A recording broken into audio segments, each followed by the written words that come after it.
En 1961, los dueños de los equipos de la NFL se reunieron y votaron sobre un tema que impulsaría a la liga para convertirla en la fuerza dominante que es hoy o la mataría. En ese momento, el comisionado era un joven llamado Pete Rozelle, de 33 años, que apenas llevaba un año en el cargo. Su propuesta era que los equipos de grandes mercados, como los New York Giants, compartieran ingresos con los equipos de mercados pequeños, como los Green Bay Packers. Uno de los hombres en esa sala era Wellington Mara, el dueño de los New York Giants. Tenía el equipo más grande en el mercado más grande y todo que perder. El voto finalmente pasó y ayudó a impulsar a la NFL para convertirse en la liga deportiva más grande del planeta. En Gaming Business nos entusiasman las historias relacionadas con personajes icónicos, negocios épicos o microhistorias sobre dinero, por lo que tu suscripción, like, share o comentario nos ayuda a llegar a más gente. Ahora sí, te decía. Hoy, la NFL genera más de $20,000 millones al año en ingresos. Para ponerlo en perspectiva, eso es más que la segunda y tercera ligas, béisbol y baloncesto, combinadas. Los Dallas Cowboys son la franquicia más valiosa del mundo, con un valor superior a los $10,000 millones. Hoy, un solo anuncio del Super Bowl cuesta más de $7 millones. Compáralo con 1962, cuando el mismo precio era de unos $50,000. Eso es un aumento del 16,000%. Pero todo eso casi no sucede. En la década de 1960, el deporte favorito de Estados Unidos no era la NFL, era el béisbol. Y si unas cuantas decisiones, incluida esa en esa sala fatídica, se hubieran tomado de forma diferente en los años 60 y después, la NFL podría ser como el boxeo es hoy, fragmentada e irrelevante. Esta es la historia de cómo la NFL se volvió imparable. ¿Fueron cambios demográficos? ¿Fue buen sentido de negocios? ¿O fue algo más lo que creó la liga que se conoce hoy? Este es el ascenso de la NFL. La NFL fue fundada en Canton, Ohio. En ese entonces, 14 equipos se reunieron y pagaron $100 cada uno para tener una franquicia en la liga. Pero durante décadas luchó, básicamente siendo una idea secundaria detrás del béisbol. Nadie realmente se interesaba. A diferencia de hoy, cuando la idea de poseer una franquicia deportiva profesional en la NFL es algo para la élite y genera toneladas de dinero. En ese entonces, muchos de esos equipos luchaban por pagar la nómina. De hecho, mucha gente que jugaba en los equipos profesionales trabajaba en empleos diurnos y fumaba cigarrillos entre los tiempos. Para la década de 1950, la liga se había estabilizado en 12 equipos. Pero el fútbol americano era solo algo que jugaban las universidades. Mientras que los hombres de verdad prestaban atención a la Major League Baseball. Luego, el 28 de diciembre de 1958, sucedió algo que lo cambiaría todo. El campeonato de la NFL de 1958 se jugó en el Yankee Stadium y enfrentó a los New York Giants contra los Baltimore Colts. El juego llegó a tiempo extra de muerte súbita, el primero en la historia del campeonato, cuando el mariscal de campo estrella Johnny Unitas lideró a los Baltimore Colts en una última jugada que ganó el partido. 45 millones de personas sintonizaron. Fue el evento deportivo televisado más grande en la historia de Estados Unidos hasta esa fecha. Y como dato curioso, esa transmisión del tiempo extra casi no sucede. Un fanático accidentalmente desconectó un cable de extensión, deteniendo la transmisión, y un empleado de NBC de rápido pensamiento corrió al campo fingiendo ser un fan borracho para pausar el juego, arreglar la transmisión y continuar.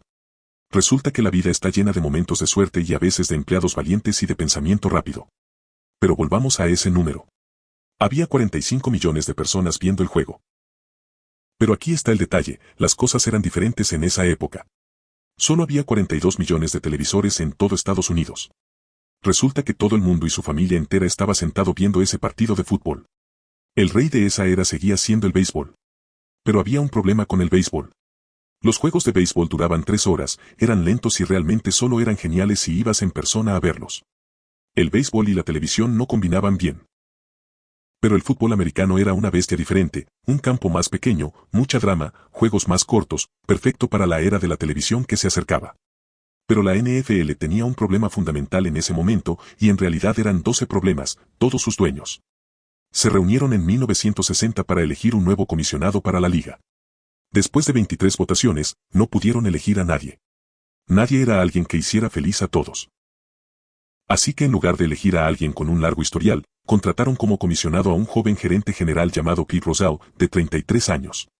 La razón por la que a la mayoría le gustaba era que pensaban que era impresionable y podrían controlarlo. Pero resultó que no era alguien que pudieran controlar. En 1961, convenció a todos los dueños de que juntaran su dinero y que los equipos de mercados pequeños como los Green Bay Packers recibieran la misma cantidad que los New York Giants, que básicamente eran de Nueva York, el mercado más grande del mundo. El voto pasó, pero había un problema. En ese entonces, había una fuerte aplicación de algo llamado leyes antimonopolio, lo que significa que no puedes restringir artificialmente la competencia. Es ilegal. A diferencia de las décadas recientes, cuando el dinero habla más fuerte en Washington y controla muchas cosas, en ese entonces había mucho esfuerzo por mantener el campo de juego justo para la competencia. En este caso, el gobierno no quería que un grupo de dueños de fútbol poseyera un recurso escaso y evitara la competencia. Roussel, que demostró ser alguien con visión, dijo, si no me gustan las reglas, voy a cambiarlas. Así que él y los dueños ricos fueron a cabildear al Congreso. Y en 1961, el Congreso creó una exención a las reglas antimonopolio específicamente para las ligas deportivas llamada la Ley de Transmisiones Deportivas, que básicamente les permitió agrupar y vender todos sus derechos de transmisión como un paquete. Esto se convertiría en el manual de jugadas de la NFL por décadas. Si no te gustan las reglas, cambia las leyes a tu favor. Lo que pasó después casi mata a la NFL. En 1959, un petrolero texano llamado Lamar Hunt quiso comprar una franquicia de la NFL y expandir la liga. Cuando la liga no se lo permitió, reunió a sus amigos y empezaron su propia liga rival, la American Football League. La AFL, rival de la NFL, se lanzó en 1960 con 8 equipos. Y los dueños de la NFL se rieron de los recién llegados, diciendo que desaparecerían en un par de años. Pero había un problema. La AFL empezó a hacer cosas que a los fans les encantaban. Abrieron nuevos equipos en lugares donde la NFL no iba, Miami, Denver y similares. También cambiaron el producto, lo hicieron más de pases, y contrataron mariscales de campo negros por primera vez, cuando la NFL todavía solo ponía blancos detrás del centro. Pusieron nombres en la espalda de las camisetas, agregaron la conversión de 2 puntos, relojes de juego. Estaban innovando en el juego y mejorándolo mientras la NFL se quedaba quieta. Y mucho del dinero de estas ligas viene de los derechos de transmisión. No se trata solo de vender boletos, que ayuda, pero se gana dinero con la televisión. Y los transmisores amaban que la AFL fuera otra opción para ellos. La cadena NBC legitimó a la AFL al darles un contrato de $36 millones. Hasta entonces, la NFL había podido pagar poco a sus jugadores. Pero la AFL llegó y dijo, vamos a pujar por las estrellas. Y tipos como John Emmett de repente ganaban casi $500,000 al año. La EFL estaba desangrando a la NFL con todos esos salarios. Para 1966, no parecía que ninguna de las dos ligas fuera un negocio viable. Ambas gastaban más en salarios de lo que ingresaban por televisión. Pete Rozelle, el comisionado de la NFL, vio una oportunidad. En lugar de pelear contra la AFL, se fusionaría con ella. Esto haría 2 cosas. Eliminaría la competencia, lo que significaba que de repente todos podrían cobrar más y pagar menos en salarios. Pero lo segundo que haría, al tener una sola liga, sería crear un tipo de producto que nunca había existido antes, el Super Bowl. Curiosamente, la AFL fue la última liga emergente exitosa en la historia del fútbol americano. Todas las que vinieron después, la USFL, la AF, la XFL, incluso la XFL en su segundo intento, han fracasado.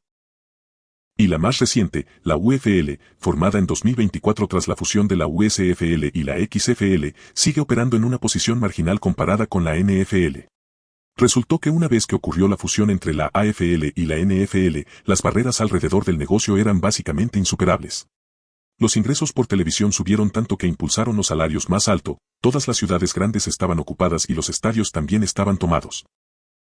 Así que si alguien quería entrar con dinero infinito y empezar su propia liga para rivalizar con la NFL, no había manera. La AFL entró justo antes de que se cerrara el foso alrededor del castillo de la NFL y todos los demás se han ahogado desde entonces tratando de entrar. El primer Super Bowl se jugó el 15 de enero de 1967. Y el equipo de mercado pequeño, los Green Bay Packers, estuvo en ese juego contra el campeón de la AFL, los Kansas City Chiefs. Curiosamente, ese primer juego ni siquiera se llamó Super Bowl. Se llamó el Juego del Campeonato Mundial AFL-NFL. Eventualmente, los hijos de Lamar Hunt le pusieron el nombre de Super Bowl a uno de sus juguetes, una pelota saltarina. El juego ni siquiera se agotó, hubo 30,000 asientos vacíos a $12 cada uno que no se vendieron. Pero lo más importante, 58 millones de personas vieron el juego cuando se transmitió tanto por CBS como por NBC. Rozelle, al ver esos números, supo lo que tenía. De hecho, movió el juego a finales de enero, creando un feriado nacional de facto entre el Día de los Presidentes y el Día de Martin Luther King. Para el Super Bowl III en 1969, los New York Jets, liderados por John Namath, vencieron a su rival fuertemente favorecido. De repente, la AFL quedó legitimada por completo. Hoy, 27 de los 30 eventos más vistos en la historia de la televisión son Super Bowls. El Super Bowl All-Access, jugado en febrero de 2025, atrajo aproximadamente 127 millones de espectadores, consolidándose como uno de los eventos más vistos de la historia de la televisión estadounidense. Locamente, a pesar de que la Serie Mundial son 7 juegos, a pesar de que las finales de la NBA son 7 juegos, el Super Bowl es solo un evento en un solo día por unas horas y aplasta a todos en ratings totales. Lo que entiende la NFL es que la escasez crea valor. Mientras que otras ligas inundan las ondas con 162 juegos en el caso del béisbol más playoffs o con 82 juegos en el baloncesto, la NFL mantiene las cosas relativamente cortas y ajustadas. La NFL gana $74 millones por juego. Para ponerlo en perspectiva, la Major League Baseball gana alrededor de la 116ª parte, unos 4 millones por juego. Mientras que la mayor parte de la temporada de béisbol de 162 juegos realmente no importa, cada juego en la temporada de 17 partidos de la NFL realmente cuenta. Pierdes un par y de repente estás fuera de los playoffs. Es drama perfecto para la televisión. Durante las décadas de 1980 y 1990, la NFL siguió creciendo. Tenía Monday Night Football. Dominaba los domingos. Y es tentador en una situación así, cuando la escasez es realmente importante, seguir agregando más y más oferta, agregar más juegos y empezar a diluir el producto. Pero en ese momento, los dueños de la NFL fueron muy inteligentes. Mantuvieron la temporada relativamente corta, limitada a unos pocos meses al año, y eso les permitió cobrar precios premium a los anunciantes de televisión. En 1962, el primer contrato de televisión a nivel de liga de la NFL fue de $4.7 millones al año. Para 1982, era de 2.1 mil millones en 5 años. En 2021, fue de 113 mil millones en 11 años. De millones a miles de millones a cientos de miles de millones en solo unas décadas. Pero había un problema. Recuerda cómo las ligas en los años 60 habían empezado a perder dinero porque pagaban demasiado en salarios. Si la gente quiere ganar, va a pagar más por las estrellas. Lo vemos una y otra vez. Así que en 1994 hubo una respuesta, la NFL agregó algo llamado tope salarial. Uno de los peligros de una liga así es que hay dueños que no gastan nada en salarios, tienen equipos perdedores y solo cobran cheques todo el tiempo. El tope salarial no solo tenía un máximo que los equipos podían gastar, también tenía un mínimo, tenías que gastar al menos el 89% de los ingresos totales de televisión en los jugadores. Eso hacía básicamente imposible no competir en el campo. Esto hizo que la liga fuera aún mejor. Mientras que en la NBA hay dinastías y en el béisbol hay dinastías donde los Dodgers y los Yankees parecen estar en la Serie Mundial todos los años, en la NFL básicamente 32 equipos diferentes han llegado a los playoffs desde 2004. Y muy pocos equipos logran ganar Super Bowls consecutivos. De hecho, en la temporada 2024 a 2025, los Kansas City Chiefs, que habían ganado 3 Super Bowls en 5 años, no lograron repetir el campeonato, lo que ilustra perfectamente cómo el sistema de la NFL nivela el campo de juego incluso para las dinastías más dominantes. Al final, la gente ve ligas deportivas como esta por el drama, y el drama es la historia. Ligas competitivas, escasez, cada juego significa algo. Es una fórmula ganadora. Pero eso no es todo el secreto. La NFL tiene la costumbre de cambiar las reglas cuando no le convienen. Y aquí es donde las cosas se ponen interesantes. En la década de 1980, los dueños empezaron a darse cuenta del poder que tenían por la escasez de sus ciudades locales. En 1984, los Baltimore Colts, una de las franquicias más históricas de la liga, querían renovaciones en el estadio. Fueron a la ciudad y pidieron que ayudaran a pagarlas. La ciudad dijo que no. Así que el dueño Jim Irsay empacó toda la franquicia en medio de la noche, la cargó en camiones y se la llevó a Indianápolis.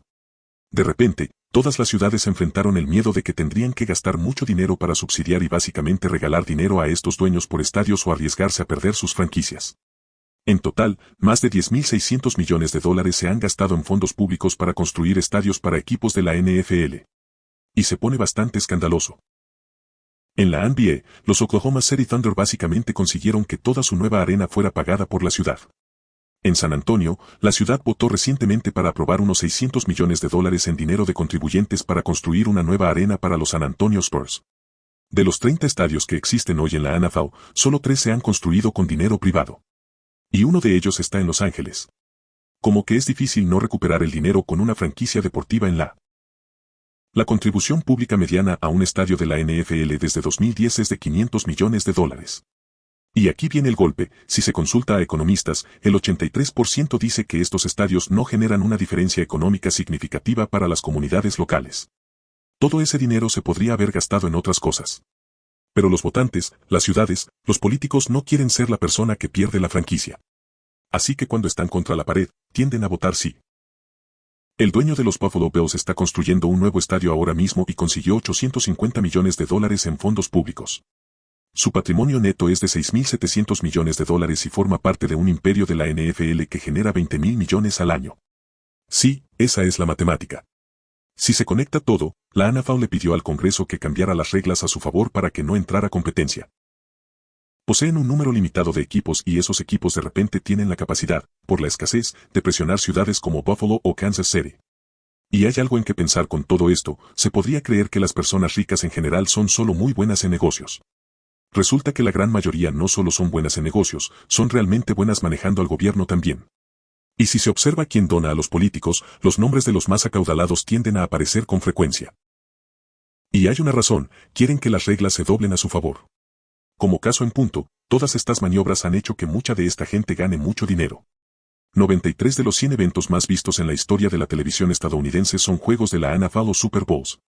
Los Dallas Cowboys, la franquicia más valiosa del deporte profesional mundial, han multiplicado su valor por más de 70 desde que Jerry Jones la compró en 1989 por $140 millones. Hoy supera los $10.000 millones. El equipo promedio de la NFL vale $5.000 millones. Solo hay 32 y no se puede empezar uno propio. La lista de espera para comprarlos es básicamente infinita. La NFL en 2021 firmó un contrato de $113.000 millones por 11 años de transmisiones de televisión, y los juegos se han extendido a jueves por la noche, sábado por la noche, playoffs, domingo por la noche y el propio domingo. Para ponerlo en perspectiva, la liga número 2, la Major League Baseball, genera alrededor de $12.000 millones al año en total, incluyendo mercancía y todo lo demás. La magnitud de la NFL es verdaderamente impresionante. El comisionado Roger Goodell fijó un objetivo de $25.000 millones en ingresos totales para 2027. Y porque es la liga deportiva número 1 con la posición más dominante y el mayor apoyo gubernamental en el país más rico del mundo, parece que van por buen camino para lograrlo. Y para seguir creciendo, en 2018 el Congreso legalizó las apuestas deportivas a nivel nacional. Así que básicamente, al ver un juego de la NFL hoy, la liga está ganando toneladas de dinero haciendo que los espectadores apuesten en el mismo juego que están viendo. Resulta que, además del drama que se ve en el campo, las apuestas deportivas generan mayor involucramiento con lo que ocurre. Así que todos ganan, incluidos los anunciantes y especialmente los dueños de la liga. Para 2025, se estima que el mercado de apuestas deportivas legales en Estados Unidos supera los $10.000 millones anuales, y la NFL es, por supuesto, el producto más apostado del país. Volviendo a la pregunta original sobre por qué la NFL es tan poderosa, es un montón de cosas. Muchas decisiones inteligentes, mucho trabajo consiguiendo subsidios gubernamentales y todo eso. Pero al final también hay una respuesta sorprendente: en 1961, a pesar de ser realmente buenos en capitalismo y aprovecharlo como liga, decidieron hacer un poco de socialismo y que los ricos compartieran con los pobres. Wellington Mara, el dueño de los New York Giants en ese momento, básicamente preparó a la liga para el éxito en las décadas venideras. La lección que queda de todo esto es reconocer que las personas increíblemente ricas y poderosas, cuando no les gusta el juego, tienden a ir a cambiar el juego a su favor. Y eso es exactamente lo que pasó con la NFL. ¿Tú qué opinas? No olvides que tu feedback es muy importante para nosotros, porque nos permitirá mejorar nuestras siguientes entregas. Gracias por quedarte hasta el final.